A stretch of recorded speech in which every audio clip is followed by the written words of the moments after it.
नमस्कार साथियों, आप सभी का स्वागत है आपके अपने ही कार्यक्रम ग्रह नक्षत्र में। साथियों, आज का जो कार्यक्रम है मैं उन युवाओं के लिए, उन जातक जातिकाओं के लिए बनाना चाह रहा हूं जो व्यक्ति नाम कमाना चाहते हैं, शोहरत कमाना चाहते हैं, बुलंदियों को प्राप्त करना चाहते हैं, सेलिब्रिटी बनना चाहते हैं, यानी कि ग्लैमर फील्ड में जाना चाहते हैं।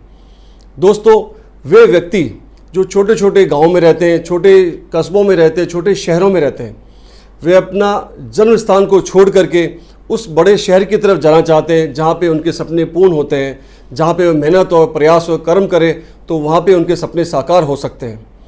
दोस्तों, ऐसे सपने, जिन सपनों का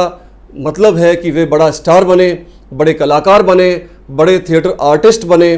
डायरेक्शन लाइन में जाए, फैशन डिज़ाइनिंग में जाए, प्रोडक्शन लाइन में जाए, और इस प्रकार से ऐसे कई बड़े कार्य होते हैं जिस पे वे जाना चाहते हैं और नाम कमाना चाहते हैं। तो दोस्तों, ऐसे जातक जातिकाओं को सर्वप्रथम मैं यही कहना चाहूँगा कि उनकी जो जन्म कुंडली है उसका विश्लेषण ज़रूर करें,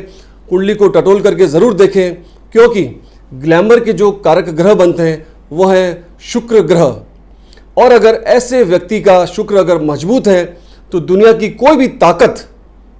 उसको अपना सपना पूर्ण करने में नहीं रोक सकती है। लेकिन इसके विपरीत अगर उनका शुक्र कमज़ोर है, बलवान नहीं है,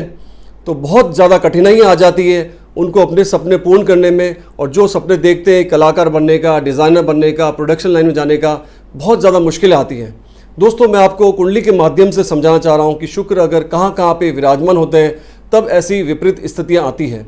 दोस्तों, आपके सामने जन्म कुंडली है। यहाँ पर आप देखिए कुंडली का जो छठा भाव है, कुंडली का जो अष्टम भाव है, कुंडली का द्वादश भाव है।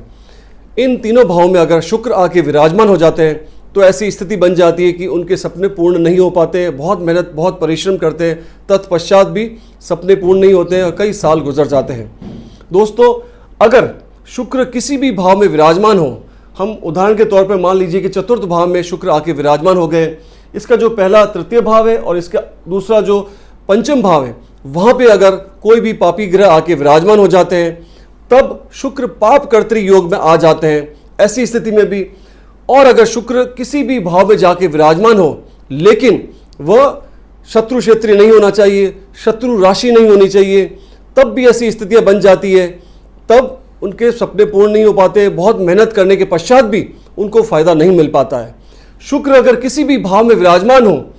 प्रथम भाव, चतुर्थ भाव, कुंडली के किसी भी भाव में आके विराजमान हो जाए और उस पर अगर पापी ग्रहों की दृष्टि पड़े, तब भी ऐसी स्थितियाँ आ जाती है कि वो बहुत मेहनत करता है, बहुत परिश्रम करता है और उस फील्ड में जाने के लिए दिन रात लगा रहता है, तब भी छोटे छोटे काम करके उसका गुजारा हो जाता है, लेकिन उसको वो मुकाम नहीं मिल पाता है,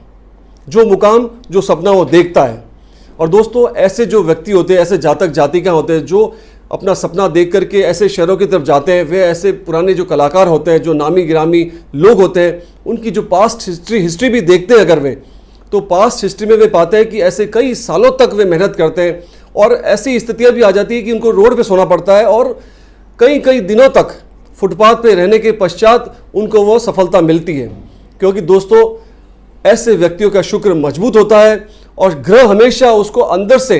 मोटिवेट करता रहता है। क्योंकि ऐसे कई लोग होते हैं जो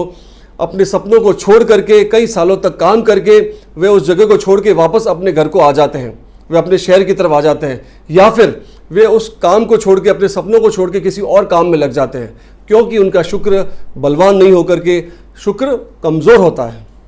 तो ऐसी स्थिति ना आए उससे पहले व्यक्ति को कुंडली का विश्लेषण ज़रूर करवाना चाहिए, कुंडली को ज़रूर दिखाना चाहिए, क्योंकि अगर ऐसी कुंडली में अगर शुक्र कमज़ोर होता है तो शुक्र को मजबूत करना अति आवश्यक हो जाता है। कई उपायों के द्वारा, कई प्रयोगों के द्वारा हम ग्रहों को मजबूत कर सकते हैं। तो दोस्तों, आपके जीवन में अगर ऐसी कोई भी परेशानी आ रही है, आपके जीवन में ऐसी कोई कठिनाई आ रही है, तो आप मेरे कार्यक्रम में कमेंट के माध्यम से प्रश्न भेज सकते हैं और मैं पूरी कोशिश करूंगा कि आपके जीवन में जो भी कठिनाइयाँ, परेशानियाँ आए उसको पूर्ण रूप से समाप्त करें, कई ऐसे उपाय और प्रयोग के द्वारा। तो दोस्तों, ज्योतिष एक ऐसा विषय है